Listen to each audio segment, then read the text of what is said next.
Deepwater Horizon oil spill, bigger and uglier than we had imagined. Some experts say troubled ecosystems are now being pushed to the brink. So then, how dead is the Gulf of Mexico? It is perhaps the most important question of the oil spill, but scientists don't appear close to answering it despite a historically vast effort. In the 2.5 months since the spill began, the Gulf has been examined by an armada of researchers from federal agencies, universities, and non-profit groups. They have brought back vivid snapshots of a sea under stress or siege. Sharks and other deepwater fish suddenly appearing near shore, oil-soaked marshes turning deathly brown, massive clouds of oil swirling in deep water, but with key gaps remaining in their data. There is wide disagreement about the big picture. Some think ecosystems that were already in trouble before the spill are now being pushed toward a brink. The distribution of the oil is bigger and uglier than we had hoped, said Roger Helm, a U.S. Fish and Wildlife Service official and a lead scientist studying the spill for the Interior Department. The possibility of having significant changes in the food chain over some period of time is very real. The possibility of marshes disappearing is very real. Helm said that his prognosis for the spill had worsened in the past week as the amount of oily shoreline increased from Louisiana to Florida despite cleanup efforts.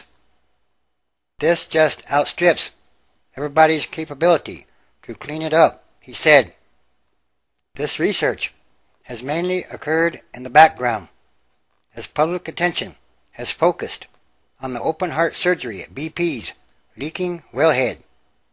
The patient is a 600,000 square mile sea which contains swirling currents, sun-baked salt marshes, and dark, cold canyons patrolled by whales. Complicating matters is that even before the spill began, in late April, the patient was already sick. In recent years, Louisiana has been losing a football field's worth of its fertile marshes to erosion every 38 minutes. In the Gulf itself, pollutants coming from the Mississippi's vast watershed helped feed a low-oxygen dead zone bigger than the entire Chesapeake Bay. Measuring the spill's damage, then, requires distinguishing it from the damage done by these other man-made problems.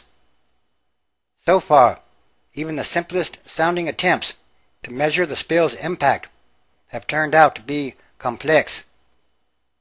The official toll of dead birds is some 1,200. But this too has been called into question. Officials can only count the birds they can find, and many think a number of oily birds have sought refuge in the marshes. It's an instinctive response. They're hiding from predators while they recover, said the head of a government program that oversees Louisiana's Barataria Bay marshes. They plan to recover, of course, and they don't. They just die. Other scientists have focused on more subjective measures of the Gulf's health, not counting the dead, but studying the behavior of wildlife, the movements of oil, and the state of larger ecosystems. For them, solid answers are even more elusive. Further offshore, federal scientists and university researchers have disagreed about the existence of plumes or clouds of dissolved or submerged oil. Several educators have reported finding underwater oil dozens of miles from the spill. Sometimes they reported it was so well dissolved that the water appeared clear. In other situations, they found what they thought to be oil globs the size of golf balls. Suffocating. Just around the leaking BP wellhead, a Texas A&M University scientist reported finding pockets of water with very low dissolved oxygen. That might be a sign that bacteria were consuming oil from the spill, but in the process, the water became suffocating for other sea life. The government has presented a very different picture of the deep Gulf.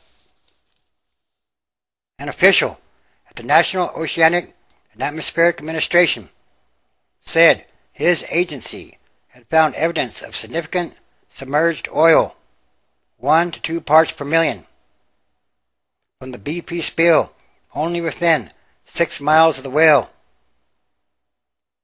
Doug Inkley, senior scientist at the National Wildlife Federation, said he did not think the government had studied these areas well enough yet.